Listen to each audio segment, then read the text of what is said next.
महापरमहंसाय स्वादित चरण कमल चिन्ह मकरंदाय भक्तजन मानस निवासाय श्री रामचंद्राय नमः।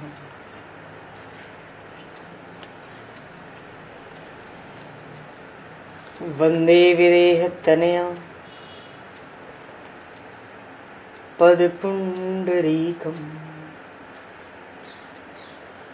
केशौरसौरभसमाहत योगिचेतं हन्तुं प्रतापमनिशं मुनिहंससेव्यं सन्मानशालिपरिपीत परागपुञ्जम्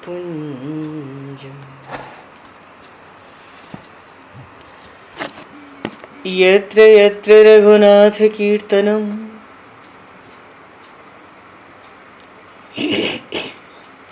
तत्र तत्र कृतमस्तकाञ्जलिं बाष्पवारि परिपूर्णलोचनं मारुतं नमत राक्षसान्तकं कुन्द इंदुसमदेह उमारमण करुणायन जाहि दीन परनेह करहु कृपा मर्दन मयन।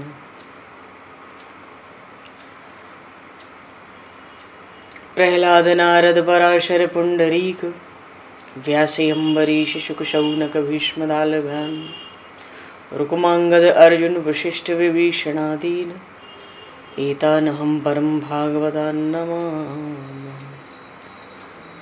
श्री सीतानाथ समारंभां श्री रामानन्दार्य मध्यमाम् अस्मदाचार्य पर्यन्तां वन्दे गुरु परम्पराम्।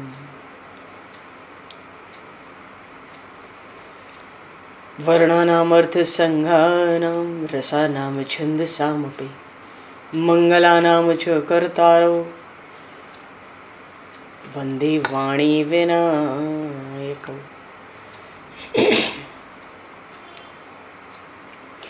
नान्यास्पृहा रघुपते हृदये स्मदीये सत्यं वदामि च भवान् किलान्तरात्मा भक्तिं प्रयक्ष रघुपुङ्गवनर्वरां मे कामादिदोषरहितं कुरु मानसं च। भक्त भक्ति भगवंत गुरु चतुर्नाम वपु एक तिनके पद वंदन के नाशहि विघ्न अनेक। बंधु तुलसी के चरण जिनकी न्यो जग काज कल समुद्र घोरत लगो प्रगट्यो सप्त जहान। श्री गुरु चरण सरोज रज निज मन मुकुर सुधार वर्णो रघुवर विमल यश जोदायक फलचार।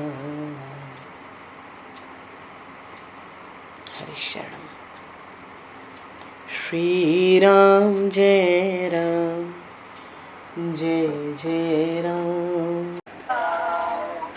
श्री राम जय राम जय जय राम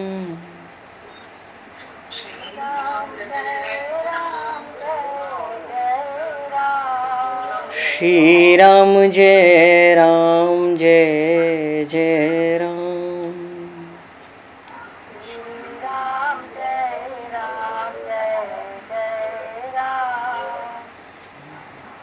जय सिया राम जय जय हनुमान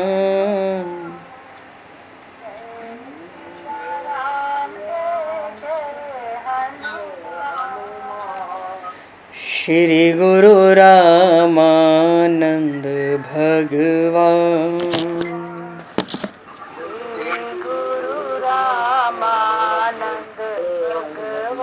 श्री गुरु रामानंद भगवान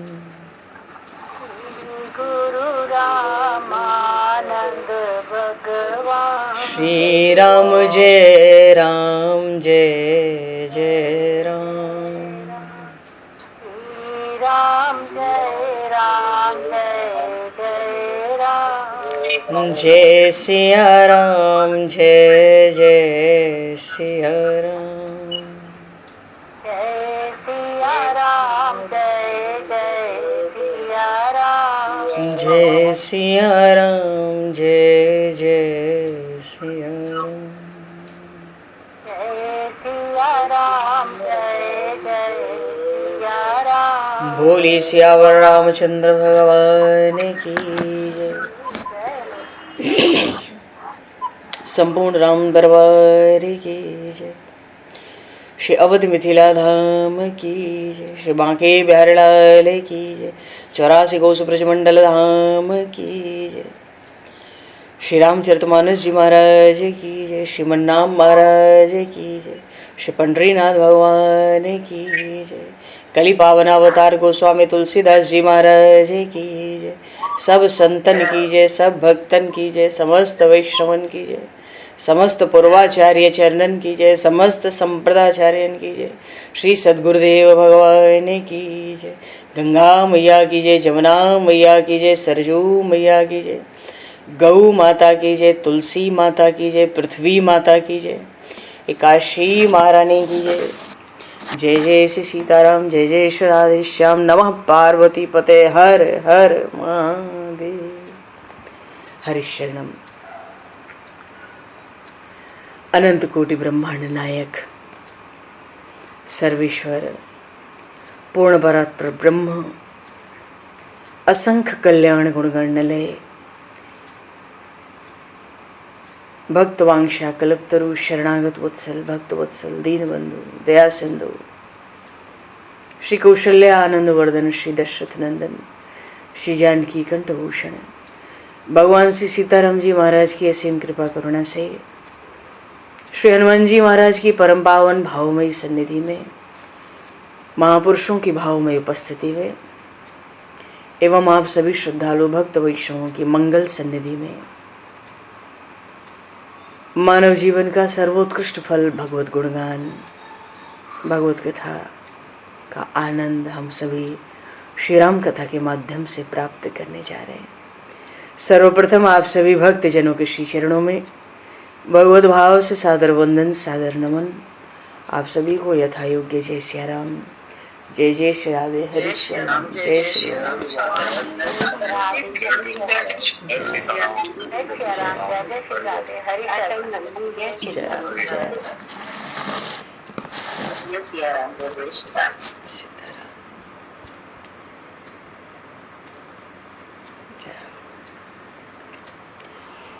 श्री रामचंद्र चरणों मनसा स्मरामि।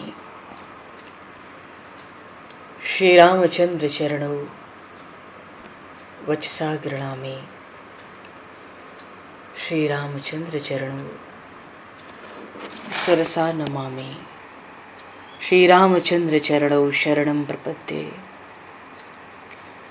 माता रामो मत्पता रामचंद्रः, स्वामी रामो मत्सखा रामचंद्रः, सर्वस्वं मे रामचंद्रो दयालुर्, नान्यं जाने नैव जाने न जाने। मंगलम कौशलेन्द्रस्य महनीय गुणालये, चक्रवर्ती तनुजाय सार्वभौमाय मंगलम। रामं रामानुजं सीतां भरतं भरतानुजं, सुग्रीवं वायुसूनं च प्रणमामि पुनः पुनः। नमोस्तु रामाय सलक्ष्मणाय दिव्यै च तस्मै जनकात्मजाय। पूर्व प्रसंग में प्रभु की कृपा, गोस्वामी जी का अनुग्रह, हम लोग श्री रामचरितमानस के लंका कांड तक पहुंच गए हैं।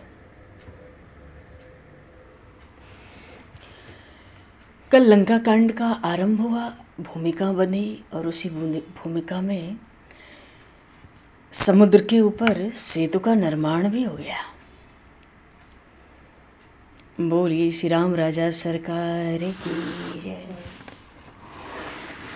कल प्रसंग आया, हाँ, एक लंका कांड के आरंभ में एक तथ्य बड़ा प्रचलित है।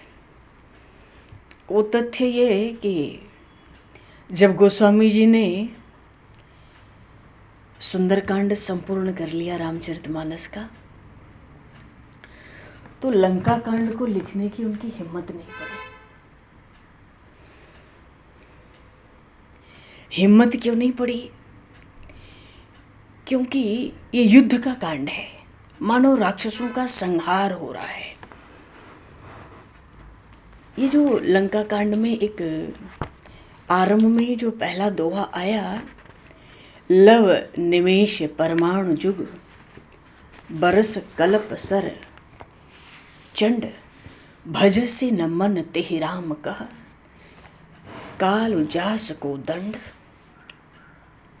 जो प्राचीन प्रतियां हैं रामचरितमानस की, जो कुछ एक अभी भी अयोध्या में विराजित हैं, पूजित हैं, उन प्राचीन प्रतियों में प्रायः ये जो दोहा है ना लंका कांड का पहला ही दोहा, लव नमेश परमाणु जुग, ये सबसे पहले लिखा हुआ है। मंगलाचरण से भी पहले लिखा गया। अब ऐसा कैसे संभव है? ऐसा संभव इसलिए हुआ क्योंकि गोस्वामी जी ने तो सुंदरकांड के बाद रामायण और रामायण लिखना ही बंद कर दिया, रामचरितमानस। कारण क्या था? प्रसंग तब का है जब भगवान श्री राम रावण को मार के अयोध्या पहुंचे थे। अयोध्या में भगवान से सीताराम का राज्याभिषेक हुआ और बड़ा आनंद, वहाँ के आनंद का अब क्या पूछना है। एक समय महर्षि अगस्त अयोध्या के उस दरबार में पधारे। बात चल पड़ी, भगवान की स्तुति कर रहे थे महर्षि अगस्त। उस स्तुति के बीच में कहा, प्रभु आपने बड़ा बढ़िया काम किया, श्री रामचंद्र आपने बड़ा सुंदर कार्य किया। नहीं तो कहाँ वो मेघनाथ, उसको मारना बड़ा भारी था, उसका मरना। और रावण तो कैसे कैसे मरा, वो तो बड़ा ही भारी हो चुका था। और इस बात को कहते कहते महर्षि अगस्त उस रावण के पूर्वजों का वर्णन करने लगे, वृत्तांत सुनाने लगे। और उसमें बात आई महर्षि पुलस्त की, महर्षि विश्रवा की। ब्रह्मा जी के पुत्र हैं महर्षि पुलस्त। महर्षि पुलस्त के पुत्र हैं विश्रवा मुनि और उनके पुत्र हैं रावण। रावण कुंभकर्ण विभीषण, कुबेर भी उनके पुत्र हैं। तो ये बात में महर्षि अगस्त के मुख से सुनकर अयोध्या के राज दरबार में जैसे ही प्रभु श्री राम ने सुना, वो तो मूर्छित होके गिर पड़े। मानो अयोध्या की सभा में उस समय हाहाकार समझ गया। ये क्या हुआ? किसी तरह जलवल छिड़क के प्रभु को चेतना कराई गई। महर्षि अगस्त ने प्रभु श्री राम से पूछा, रामभद्र रामचंद्र तुम्हें किस बात से कष्ट हो गया? प्रभु ने महर्षि अगस्त से कहा कि नाथ, मैं तो जानता ही नहीं था कि रावण ब्राह्मण है। और मैंने लंका में जाके 12 करोड़ ब्राह्मण रहते थे वहां, मैंने रावण का वध कर दिया। अब मेरी क्या दुर्गति होगी, मेरी क्या दुर्दशा होनी चाहिए। अरे, महर्षि अगस्त ने समझाया प्रभु श्री राम को। क्या समझाया? कि देखो तुमने जो किया वो बड़ा बढ़िया काम किया, क्योंकि वो दुष्ट था, वो राक्षस था। उसने ऋषि महर्षियों का, ब्राह्मणों का मार्ग बदल दिया था। और जिसने इसको वरदान दिए उन ब्रह्मा जी और शिव जी का भी तिरस्कार करता था। ये अपने बाबा पितामह महर्षि पुलस्त का, अपने पिता महर्षि विश्रवा मुनि का, इन सब की अवज्ञा करता था, बात नहीं सुनता था। भगवान शिव इसके गुरु थे। ये गुरु द्रोही भी था, ये धर्म का द्रोही था, ये वेद का विरोधी था, ये देवताओं का विरोधी था। तो तुमने इसको मार दिया सो अच्छा किया, इसके पीछे तुम विचार मत करो। भाव यह है कि गोस्वामी जी ने ऐसी कुछ एक कथाएं, तो रामायण तो 100 करोड़ रामायण है। स्वामी जी ने भी कुछ एक ऐसी कथाएं सुन रखी थी, पर उनके चित्त को संतोष नहीं होता था। हनुमान जी ने देखा कि भाई ये तो बड़ा बवाल हुआ। सुंदर रामचरितमानस में सुंदरकांड के बाद रचना बंद कर दी गोस्वामी जी ने, तो हनुमान जी महाराज आए और आकर लंका कांड का आरंभ किया। तो आरंभ किया तो इसी दोहे से किया, लव निमेष परमाणु जुग बरस सरत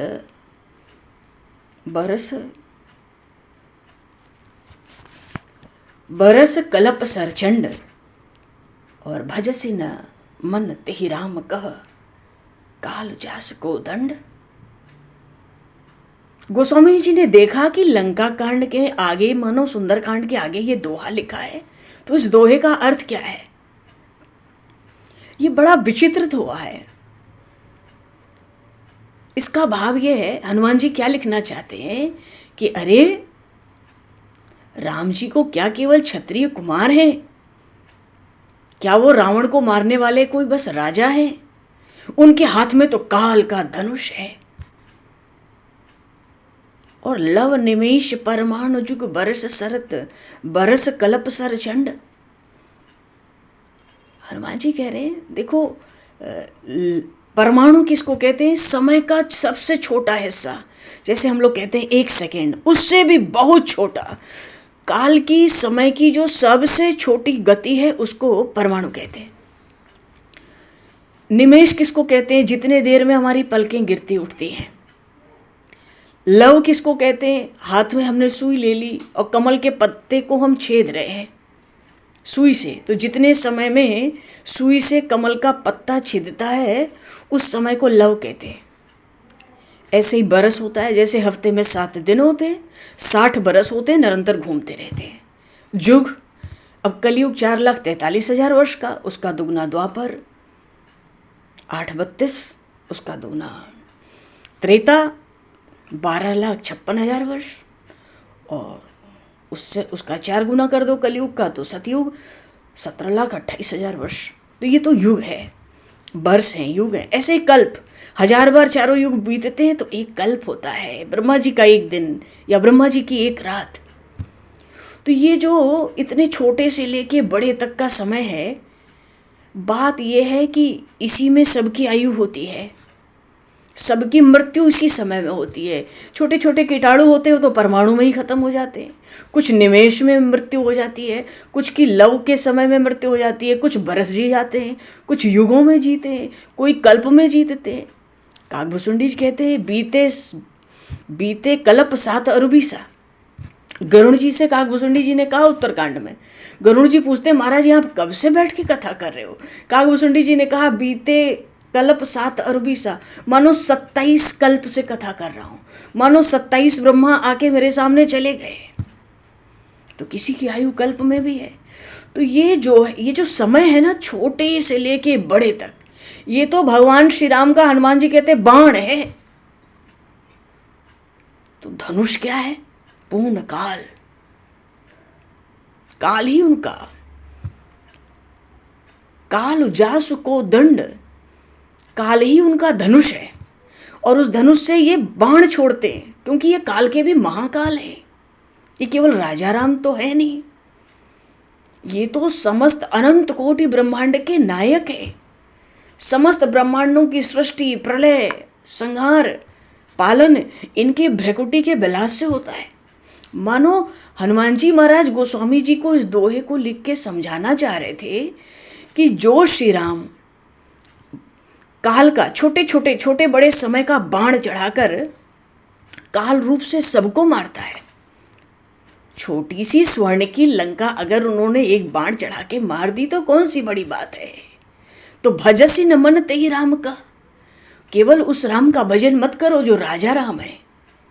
अरे अनंत कोटि ब्रह्मांड नायक हैं, उनको उस स्वरूप में भी भजन करो। मानो प्रभु का प्रभाव, प्रभु का प्रताप हृदय में रखकर प्रभु का भजन करो। बोलिए श्री हनुमान जी महाराज की। तो भाव था हनुमान जी महाराज का कि जब सबको वही मारते हैं, परमाणु से लेके कल्प तक, एक छोटी सी लंका मार दी तो क्या हुआ, इतना अधर्मी था, वेद विरोधी था, गुरुद्रोही था, बूढ़े बड़े जितने थे सृष्टि में सबकी अवज्ञा करने वाला था, राक्षस स्वभाव था, दुष्ट था, मार दिया तो क्या हुआ। गोस्वामी जी को बल मिल गया इस दोहे को देख के, और फिर उन्होंने मंगलाचरण किया। उन्होंने विचार किया कि अब लंका कांड आरंभ करना चाहिए। गोस्वामी जी ने मंगलाचरण किया। पूर्व प्रसंग में हम लोग मंगलाचरण का स्मरण कर चुके हैं। प्रभु श्री राम की वंदना की, शंकर भगवान की वंदना की, और आगे के प्रसंग में भगवान ने जब देखा कि भाई अब तो नल नील को बता दिया कि ये विश्वकर्मा के ही पुत्र हैं और इनसे सेतु निर्माण होगा, तो नल ने मंत्रियों को आदेश दिया कि नल नील से कहो कि जाकर वो अब सेतु निर्माण का कार्य मानो आरंभ हो, अब विलंब के ही कारण कीजिए। सुंदरकांड में आया, जब हनुमान जी ने खबर दे दी कि श्री जानकी माता ने कहा है कि भाई 1 महीने शरीर और धारण करेंगे, अगर प्रभु आते हैं तो ठीक है और नहीं तो शरीर त्याग देंगे। प्रभु अपने तरफ से विलंब करते ही नहीं किसी प्रकार का। जामवन जी से कहा। अब जामवन जी से जब प्रभु ने कहा कि भाई अब से तो निर्माण होना चाहिए, उसमें लगना है, तो जो बड़े बड़े राजा होते थे तो राजाओं को अभ्यास होता था ना कि राज दरबार है तो वहाँ भाट होंगे, कवि होंगे, वो राजा लोगों का मनोरंजन करते थे। जामवन जी भी वयोवृद्ध हैं, प्रथम कल्प की प्रथम सतयुग में प्रकट है। मानो ये जो जामवन जी हैं ये ब्रह्मा जी के मानस पुत्र हैं, और ये मानस पुत्र सृष्टि के आरंभ में प्रकट हुए। बोलिए श्री जामवन जी महाराज की। तो भगवान ने पहला संदेश लंका कांड में जामवन जी को दिया कि मतलब ये आरंभ करो। तो जामवन जी प्रभु से क्या कहते हैं कि सुनहु भानुकुल केत जामवंत कर जोरी कहा। क्या कहते हैं? नाथ नाम तव सेतु नर तरे भव सागर, नव नर चढ़ी भव सागर तरही। जामवन जी को जब भगवान ने कहा कि अब सेतु निर्माण हो, तो जामवन जी भाट की तरह प्रभु की स्तुति करते हैं। यहाँ तो कोई है नहीं भाट और कवि जो महाराज श्री रामचंद्र का मनोरंजन करे। जामवन जी वयोवृद्ध हैं। उन्होंने कहा प्रभु हाथ जोड़ लिया बड़े विनय से, आपका नाम तो भवसिंधु से पार कर देता है, ये छोटा सा 100 योजन का तुच्छ समुद्र क्या चीज है। अच्छा, जिसको ये समुद्र तो हम सब देखते हैं, पर ये जो भव सिंधु है, भव सिंधु किसको कहते हैं? एक ऐसा समंदर जिसमें करोड़ों ब्रह्मांड ऊपर नीचे होते हैं, निकलते हैं डुबकी लगाते हैं, निकलते हैं, मानो उनकी सृष्टि होती है उनका प्रलय होता है, उनकी सृष्टि होती है उनका प्रलय होता है। भगवान के तो रोम रोम पे ब्रह्मांड लटक रहे, रोम रोम प्रत लागहि कोटि कोटि ब्रह्मांड। तो भव सिंधु किसको कहते हैं? ये 84 लाख योनियां किस भव सिंधु में होती हैं? एक ऐसा सिंधु भव सिंधु कहलाता है जिसमें एक ब्रह्मांड में तो हम लोग रह रहे हैं, ऐसे करोड़ों ब्रह्मांड हैं। तो जिस सिंधु में ऐसे करोड़ों ब्रह्मांड ऊपर नीचे हों, अच्छा ब्रह्मांड करोड़ों में कोई एक ब्रह्मांड भी पकड़ ले हम लोग भव सिंधु के अंदर, तो उस ब्रह्मांड में लंका भी होगी, भाई जम्बू द्वीप होगा, उसमें लंका भी कहीं होगी, कहीं छोटा सा भारतवर्ष भी होगा, और लंका और बीच के भारतवर्ष में ये छोटा सा क्षुद्र समुद्र होगा। वो तो ऐसा जल होगा मानो अंजलि में जल ले लिया। जिस भव सिंधु में करोड़ों ब्रह्मांड ऊपर नीचे हो रहे हैं, और उसमें किसी एक ब्रह्मांड में जम्बू द्वीप में, हर ब्रह्मांड में ही जम्बू द्वीप है, लंका और भारतवर्ष, और उसके बीच में छोटा सा समंदर। जामवन जी भाट की तरह स्तुति कर रहे हैं, प्रभु आपका नाम तो भव सिंधु से पार कर देता है जीव को। कहाँ ये छोटा सा क्षुद्र समुद्र है, इसका निर्माण से तो निर्माण होने में, पार करने में क्या समय लगता है। हनुमान जी ने देखा, वाह क्या युक्ति लगाई है। अच्छा, लंका कांड का आरंभ जो है नाम महिमा से तो हुआ, और इसका जो विश्राम हुआ लंका कांड का, सो भी नाम पर ही हुआ। जो एकदम विश्राम स्थल पर गोस्वामी जी ने कहा, श्री रघुनाथ नाम तज नाहिन आन आधार।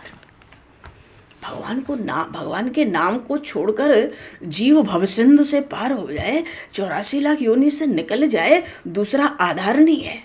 अब कलयुग में तो प्रश्न ही नहीं है, कह लो। तो नाम की महिमा से ये लंका कांड आरंभ हुआ और नाम की महिमा पे ही इस लंका कांड का विश्राम हुआ। अच्छा, जब स्तुति की, मनोरंजन किया प्रभु का, तो हनुमान जी को बल मिल गया। हनुमान जी महाराज बड़े भारी कवि हैं। उन्होंने सोचा इन्होंने तो स्तुति नाम की महिमा सुनाई, अब मैं भगवान के प्रताप की महिमा सुनाऊं, प्रभु का अपने मनोरंजन करूं। सेतु तो बनता रहेगा, रावण तो आज नहीं कल मरेगा ही। मैं अपने स्वामी को प्रसन्न करूं, महाराजा धीराज है। तो हनुमान जी ने प्रभु के प्रताप की महिमा सुनाई। तो वो प्रताप बड़वानल भारी, कहते हे प्रभु, बड़वानल कहते हैं, अनल का अर्थ होता है अग्नि, ऐसी भयंकर अग्नि जो समुद्र को सुखा दे। ये क्या कोई संभव है? हिंदी के काव्य में, हिंदी साहित्य में एक अलंकार है अतिशयोक्ति। और ये जो हनुमान जी ने यहाँ पर काव्य का आनंद दिया, प्रभु को काव्य का स्वाद दिलाया, ये अत्यंत अतिशयोक्ति अलंकार है। ये झूठ नहीं होता है। इसमें जो बातें होती हैं वो इतिहास में नहीं मिलती हैं, पर झूठ भी नहीं होती। ये तो मनोरंजन के लिए होती हैं, राजा महाराज को प्रसन्न करने के लिए होती हैं। हनुमान जी कहते हैं प्रभु, इस समुद्र की क्या बात है, और नाम की तो महिमा जग जाहिर है। आपका प्रताप तो ऐसा है कि उसने समुद्र को पहले ही सुखा दिया, पर आपने सुखा दिया तो लंका में सारे राक्षस डर गए कि ये बानर भालू तो दौड़ के आ जाएंगे लंका। तो उनकी जो स्त्रियां थी लंका में, वो रोने लगी तो उनके आंसुओं से समंदर फिर से भर गया है। तभी तो इस समंदर का जल अब खारा है। बोलिए श्री हनुमान जी महाराज की जय। ये जो काव्य का आनंद है, इसको इतिहास में नहीं जोड़ते। इतिहास में जोड़ेंगे तो ये कहेंगे कि राम नाम के प्रताप से, राम जी के प्रताप से महर्षि अगस्त ने तीन चुल्लू में पूरा समंदर का जल पी के समंदर सुखा दिया। ये बात इतिहास में है, पर यहाँ जो बात बनाई जाती है वो झूठ नहीं होती है। काव्य का आनंद होता है, प्रभु को, अपने स्वामी को, उनका मनोरंजन, उनको आनंदित करने के लिए। अच्छा, प्रभु श्री राम ने सोचा ये बानर भालू इतने भारी कवि भी होते हैं, ये तो हमको पता ही नहीं था। आगे लंका कांड के प्रसंग में, आगे सुबेल पर्वत पे आते ही भगवान ने सबका कवित्व प्रकट करने को कहा, इन बानर भालुओं का, रिछों का। अच्छा, इधर क्या हुआ, जामवंत जी ने नल नील को बुलाया और बुलाकर कहा कि अब तुम लोग एक खिलवाड़ करो, तमाशा करो। अब ये बात क्या हुई? बात ये हुई कि देखो, जो राजा महाराजा होते हैं, समुद्र ने प्रकट होकर ब्राह्मण के स्वरूप में प्रभु श्री राम से उसकी क्या वार्तालाप हुई, क्या बातचीत हुई, ये सेना को नहीं पता था। नल नील जबकि सेनापति हैं, किसी को नहीं पता था। वहाँ तो 2-4 खास जो खड़े थे उन्हीं को पता था प्रभु श्री राम और समुद्र में क्या वार्तालाप हुई। तो जामवंत जी ने, पहले राजा युद्ध करते थे तो कोई संधि हो या विग्रह हो अपने तक रखते थे। अरे सेना सारी बात बताने के लिए थोड़ी होती है राजनीति की। सेना तो हुक्म देने के लिए होती है, आज्ञा देने के लिए होती है।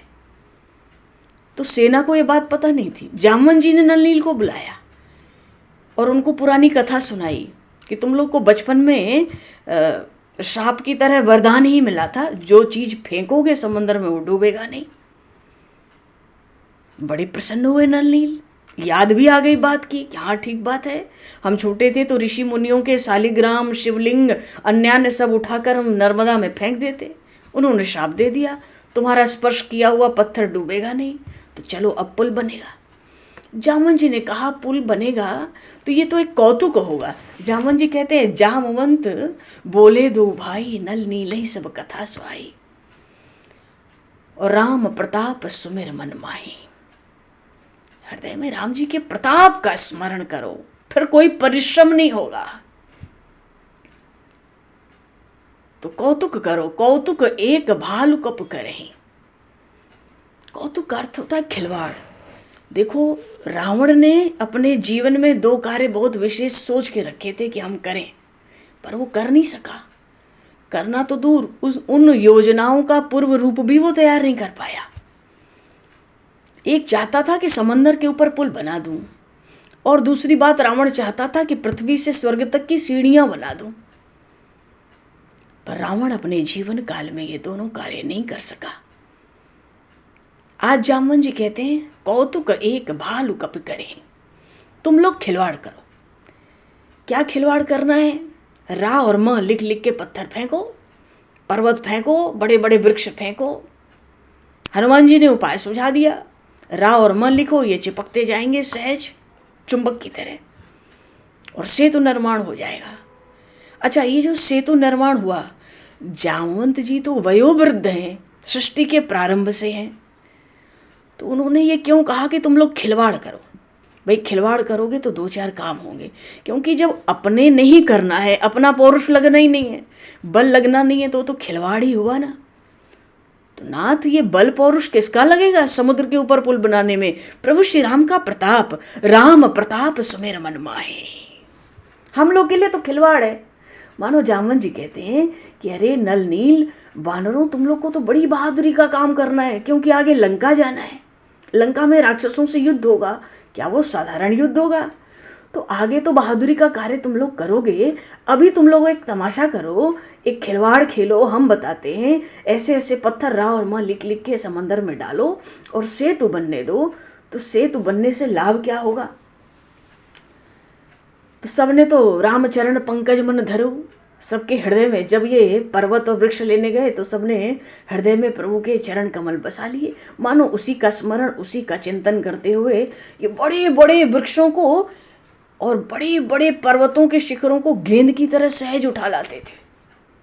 भगवान के प्रताप से, भगवान के स्मरण की महिमा से लाला के नलनील को देते, समुद्र पर वो बनने लगा। तो लाभ क्या हुआ भाई? परिश्रम। चलो राम जी के प्रताप से पुल बन रहा है, परिश्रम हो रहा है, तो फिर भालू कपि का इनका क्या लाभ है? बोले अरे तुम्हारी कितनी भारी महिमा बढ़ जाएगी। जहाँ समुद्र ये सेतु की बात आएगी, तुम ही लोगों की तो महिमा गाई जाएगी। प्रभु राम के प्रताप से बानर और भालू जैसे तुच्छ जानवरों ने समुद्र के ऊपर पुल बांध दिया।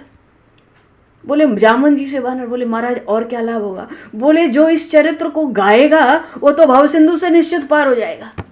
महाराज और क्या लाभ होगा? बोले और लाभ ये होगा कि अब लंका में रावण देखेगा।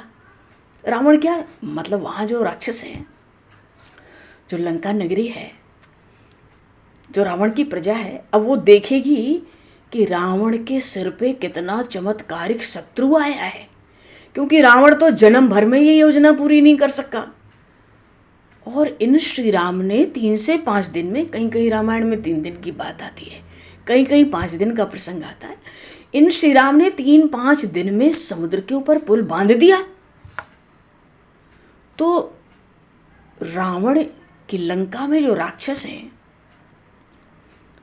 उनके ऊपर ये श्री राम तो मनोवैज्ञानिक प्रभाव छोड़ देंगे। दूसरे, अच्छा राम जी ने हर युक्ति की कि लंका की जो प्रजा है वो रावण के विरोध में ही रहे, क्योंकि रावण हट करता था। तो प्रभु ने क्या किया? देखो हनुमान जी गए, लंका जलाए आए। जब लंका जलाए तो भगवान का यश खूब गाया। वहां सब सो रहे। लंका जलाई हनुमान जी ने तो भगवान का खूब यश गाया। राम जी का गुणगान गाने लगे, सब सुनने लगे। दोबारा प्रभु श्री राम ने क्या किया? जब विभीषण यहां आए तो विभीषण को लंका का राज्य दे दिया, लंकेश बुलाया। ये खबर भी दूतों से तुरंत पहुंच गई लंका में कि अरे उन राम ने विभीषण के जाते ही तिलक कर दिया। तिलक कर दिया। क्यों किया तिलक? भगवान श्री राम ने विभीषण जी को तिलक किया, उसका क्या फायदा हुआ? राजनीति के, युद्ध के प्रसंग में रावण की पूरी प्रजा राक्षसों की ये समझ गई कि वो जो बनवासी राम है वो लंका से युद्ध इसलिए कर रहा है क्योंकि उसको सीता चाहिए, उसको अपनी पत्नी चाहिए। उसकी एक ही धर्म पत्नी है, वो उसको चाहिए, उसको लंका थोड़ी ही चाहिए। राम लोभी नहीं है, राम तो अपनी वस्तु लेने आ रहा है। हम लोगों के सिर पे ये जो आपत्ति आ गई है इन बानर भालुओं की, राम लक्ष्मण की, सुग्रीव जामवंत की, ये रावण की दुष्ट बुद्धि के कारण आई है। ये ही दुष्ट है, इसके कारण हम सब पे आपत्ति पड़ी है। ये नहीं मानता, ये यदि उनकी धर्म पत्नी को अभी भी लौटा दे तो हम सबके प्राण संकट में पड़ने से बच जाएंगे। देखो कितनी बड़ी राजनीति थी, लंका का तो राजा बनाया विभीषण को, और कितना बड़ा संदेश पूरी रावण की लंका में पहुंच गया। सब समझ गए राम लोभी नहीं है, राम को उसकी पत्नी चाहिए, ये अगर सीता को दे दे तो हम सब सुरक्षित रहेंगे। ये दुष्ट है, ये पापी है, आपत्ति इसकी है, ये हम सबको मरवाएगा। तो एक मनोवैज्ञानिक प्रभु का प्रभाव पड़ा ना। तीसरी बात, भगवान ने लंका का राजा विभीषण जी को बनाया, अगर न बनाते तो विभीषण जी को सुग्रीव जी बहुत छोटा समझते। उनको लगता हम तो किष्किंधा के राजा हैं, ये तो कुछ भाग के आए हुए भगोड़े की तरह हैं लंका से। पर भगवान ने जब लंका का राज्य दे दिया विभीषण को, तो भगवान श्री राम की जो सेना थी ना, इतनी अपार अपरंपार, उस पूरी सेना में विभीषण जी का बहुत मान बढ़ गया। क्योंकि युद्ध से पहले ही पता चल गया रावण मरेगा तो लंका का राज्य विभीषण का होगा। कितना मान बढ़ गया विभीषण का, तो विभीषण का मान भी बढ़ गया और रावण की लंका में सब रावण को बकने लगे आए बाएं अपशब्द। इसके कारण विपत्ति आई है। उस राम को तो केवल उसकी स्त्री चाहिए, पहुंचा दो, पर ये नहीं पहुंचाता, हम सबको मरना पड़ेगा। ये दुष्ट है, इसकी बुद्धि खराब है। और पुल बना तो भाई ये तो चमत्कार ही हो गया। रावण के लोग सोचेंगे ना कैसा चमत्कारिक शत्रु आया है भाई, इसने तो 3 दिन में पुल बना दिया। तो जामवंत जी कहते हैं, समझा रहे वानरों को, तुम लोग के लिए तो खिलवाड़ है, ये एक तमाशा है, लेकिन इसका बड़ा लाभ होगा, लग जाओ सब। चलो इधर सेतु निर्माण हुआ। कल के प्रसंग में भगवान ने सेतु बंधन किया और सेतु निर्माण की कथा भी हुई। अच्छा, जब सेतु निर्माण हो गया तो गोस्वामी जी श्री रामचरितमानस में कह रहे हैं, देख सेतु अति सुंदर रचना, बेहस कृपानिधि बोले बचना, परम रम्य उत्तम यह धरनी, महिमा अमित जाय नहीं भरनी। करिहूं इहाँ शंभु थापना, मोरे हृदय परम कल्पना।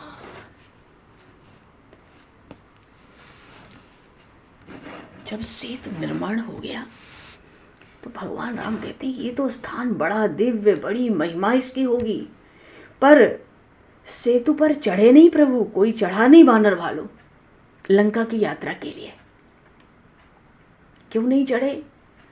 भगवान श्री राम के मन में आया कि लंका जाना है, राक्षसों से युद्ध करना है, श्री जानकी को लिवा लाना है, तो मेरे आराध्य तो भगवान शंकर हैं, मेरे इष्ट, मैं उनकी स्थापना करूं।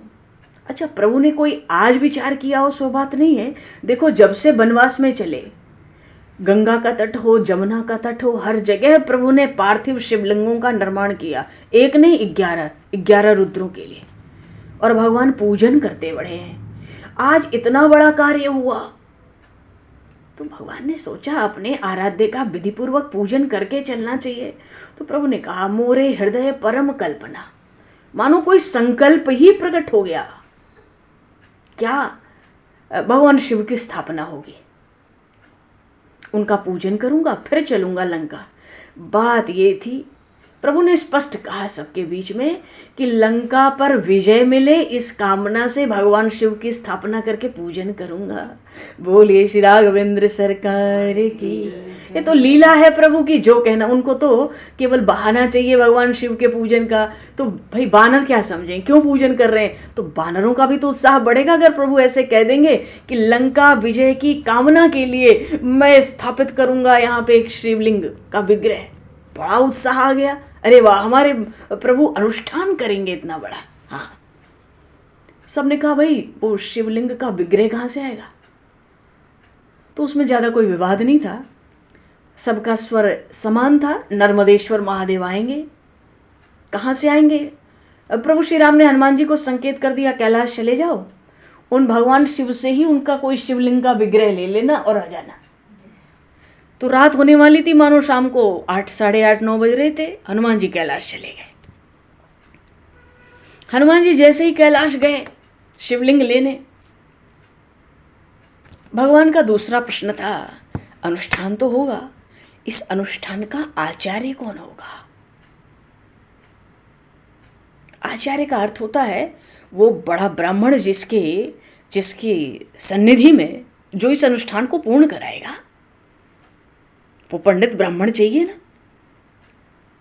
तो सब विचार करने लगे। प्रभु ने भी सोचा, पीछे तो महर्षि मतंग का आश्रम था, उसके बाद तो कोई ऋषि मुनि का आश्रम नहीं था, और महर्षि मतंग के आश्रम में ही माता शबरी थी, वहाँ ज़्यादातर सब वैष्णव ही थे।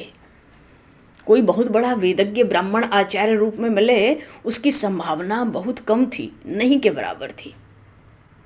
पर प्रभु कहते हैं कि इस अनुष्ठान के लिए भगवान शिव की स्थापना हो रही है, तो कोई बड़ा तगड़ा ब्राह्मण हो, वेदज्ञ हो, और फिर भगवान शिव की स्थापना हो तो परम शैव भी तो होना चाहिए, नैष्ठिक शैव भी तो होना चाहिए।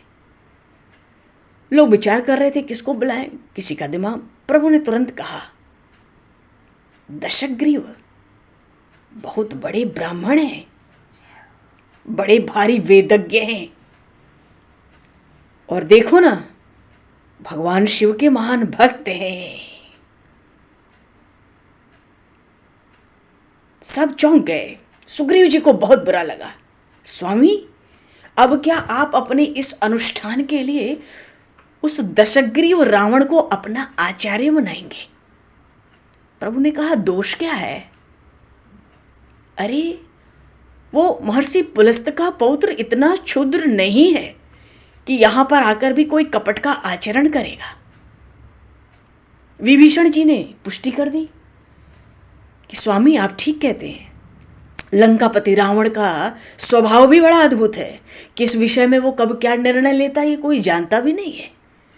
वो बहुत विचित्र भी है, और उसके समान आज के समय में वेदज्ञ विधि विशेषज्ञ कोई दूसरा है भी नहीं। और यदि उसको आप कोई कर्तव्य देंगे तो वो कर्तव्य में कभी भी प्रमाद नहीं करता,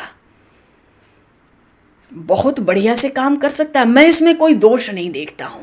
तुरंत विभीषण जी ने कहा, प्रभु ने कहा, हाँ मैं दशग्रीव को अपना आचार्य बनाऊंगा। इधर हनुमान जी गए हैं शिवलिंग लेने, पर बहुत लोगों को सेना में बहुत बुरा लग रहा है।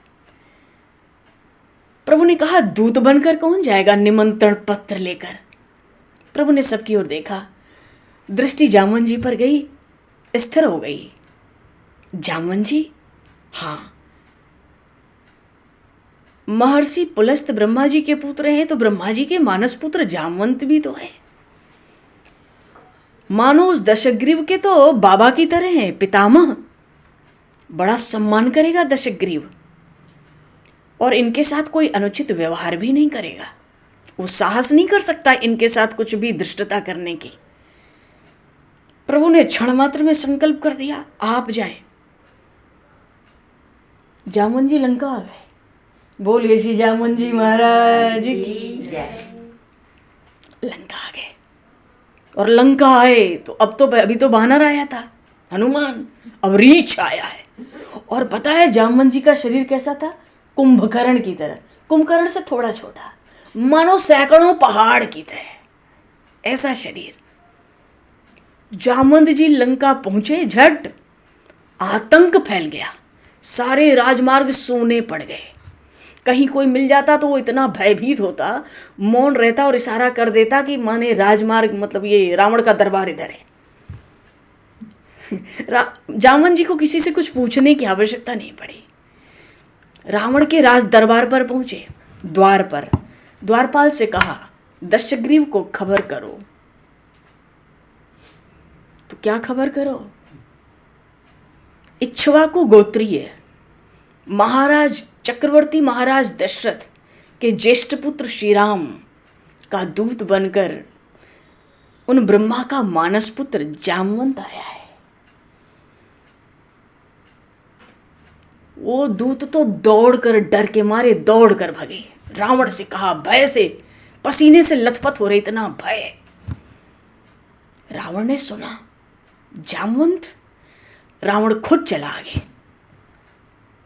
स्वागत करने के लिए द्वार तक रावण स्वयं आया और वहां आके अर्घ देने लगा, मानो चाहता था 16 प्रकार से विधिपूर्वक पूजन करूं। जामन जी ने पहले रोक दिया, मैं अर्घ का योग्य पात्र नहीं हूं। रावण ने सोचा ऐसा क्यों कह रहे।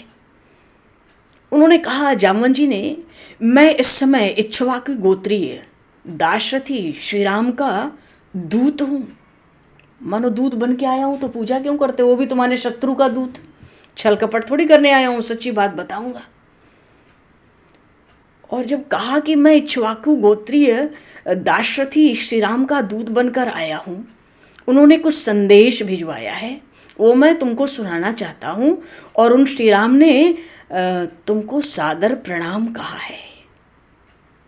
रावण ने इस बात का कोई उत्तर नहीं दिया, मानो किसी ने प्रणाम भेजा है उस राम ने, तपस्वी ने। रावण ने कोई आशीर्वाद नहीं भेजा, कुछ कहा ही नहीं, उपेक्षा कर दी। जामन जी को भीतर लाया, बिठाया सुंदर आसन पे, और रावण ने जामन जी से कहा कि यदि आप मेरा पूजन स्वीकार करें, क्योंकि आप मेरे पितामह के समान हैं। भाई महर्षि पुलस्त और जामवन जी भाई भाई हैं, ब्रह्मा जी के पुत्र हैं। तो रावण ने कहा कि यदि आप स्वीकार कर लें मेरा पूजन, तो मैं शांति से उस राम का जो संदेश आप लेकर आए हैं, मैं वो भी शांत चित्त से सुन सकूंगा। जामवन जी ने स्वीकार कर लिया। रावण ने विधिपूर्वक पूजन किया जामवन जी का। और जब पूजन हो गया तो रावण ने कहा, बताएं आप क्या संदेश लाए। जामवन जी ने कहा कि ऐसा है कि वो दाशरथी श्री राम, महाराज दशरथ के पुत्र श्री राम, समुद्र के उस तट पर, उत्तर तट पर ही सेतु बंधन प्रस्थान से पूर्व भगवान शिव की स्थापना करना चाहते हैं। और उस स्थापना का जो अनुष्ठान होगा, उसके लिए आपको आचार्य के रूप में वर्ण करना चाहते हैं। वर्ण का अर्थ होता है, कोई बड़ा अनुष्ठान होता है तो ब्राह्मणों का वर्ण होता है। जो यजमान होता है वो भी ब्राह्मण को रक्षा सूत्र बांध देता है, तिलक लगा देता है। मानो अब वो ब्राह्मण अनुष्ठान पूरा नहीं कराता है तो उसको भी दोष लगता है। तो अभी तो जामवन जी ने कहा कि आचार्य पद पर आपका वर्ण करना चाहते हैं वो। रावण ठठाकर हंस गया पूरी लंका की सभा में, और हंसकर कहता है, लंका विजय की कामना से ही तो शिव की स्थापना करना चाहता है। जामवन जी भी एक थे, कहते स्वाभाविक है, मानो और किस लिए कर रहा है। इतने में प्रहस्त था महामंत्री चिल्ला पड़ा जोर से, अत्यंत धृष्टता, नितांत निर्लज्जता है। कैसे उसने सोच लिया हमारे लंकेश्वर उसके प्रस्ताव को स्वीकार करेंगे।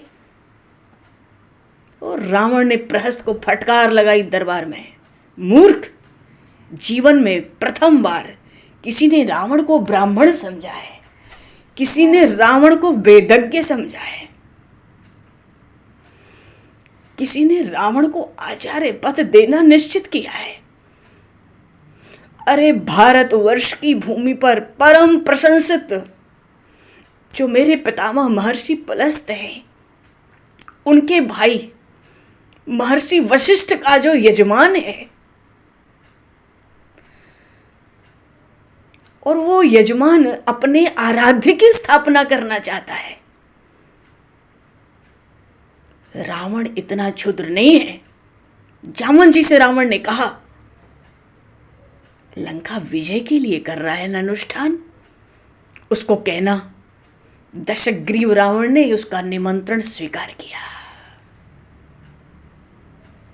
जब जामवन जी चलने को तैयार हुए तो रावण ने कहा, सुनो,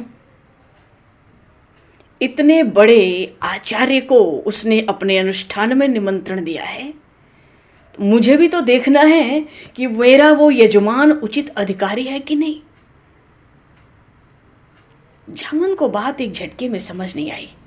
रावण ने कहा, एक तो मैं त्रिभुवन विजयी हूं, लंकापुरी स्वर्णपुरी यहाँ का राजा हूं, दूसरे तुम शत्रु की नगरी में आ चुके हो। जामवन जी से कहता है रावण, मैं तुमको अभी यहाँ बंदी बना लूं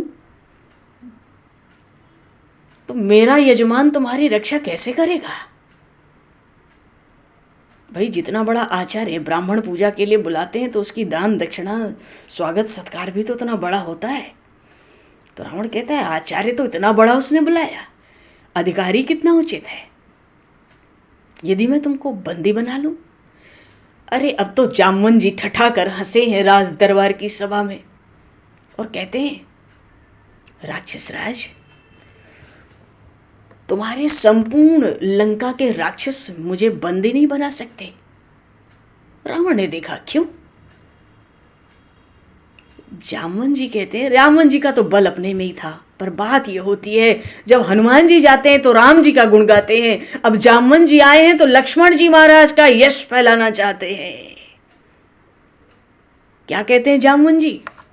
दशग्रीव, जब मैं वहां से दूत बनकर चला था उसी समय श्री राम के अनुज लक्ष्मण विरासन में बैठ गए, आचमन कर लिया समंदर के जल से और अपने त्रोण से पाशुपात अस्त्र निकाल के बाण पर चढ़ा लिया।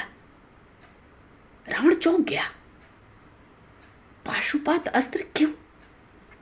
जामवन जी ने कहा उन्होंने मुझसे कहा है कि जाते जाते जब रावण के पास जाना तो उस दशग्रीव से कह देना कि राम का अनुज लक्ष्मण बाण पर पाशुपात अस्त्र चढ़ाकर बैठा है और उसने कहा है आपके लिए संदेश कि एक मुहूर्त के भीतर यदि जामवंत जी मेरी दृष्टि पथ में नहीं आ जाएंगे, मेरी दृष्टि में नहीं आ जाएंगे तो ये पाशुपात अस्त्र मैं संपूर्ण राक्षसों के कुल के संहार का परम संकल्प करके छोड़ दूंगा। बोलिए श्री लक्ष्मण जी महाराज की जय। अब तो जितनी सभा में राक्षस बैठे थे भयभीत हो गए सबके चेहरे। वो जो प्रहस्त चिल्ला रहा था, जब जामवन जी को बांधने का कहा ना तो प्रहस्त कहता था उचित है, उचित बात है, बांध लो इसको।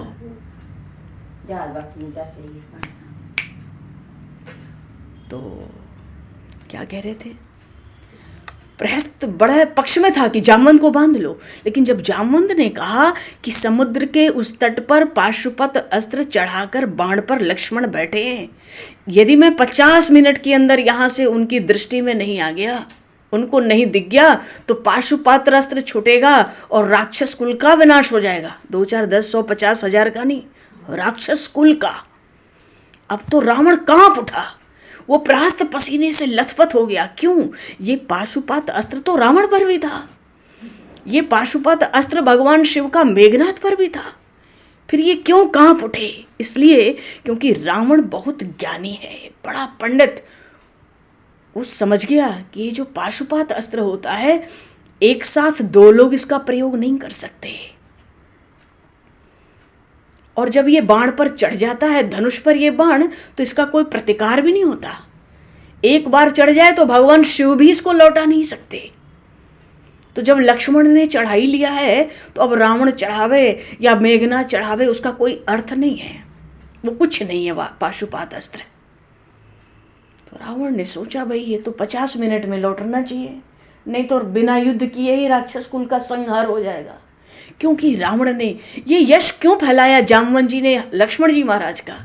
क्योंकि अभी जो चिट्ठी गई थी सुंदरकांड के अंत में, शुकसारण चिट्ठी लेके गए थे, तो वहाँ पर उसने कहा था लघु तापस कर बाग बिलासा।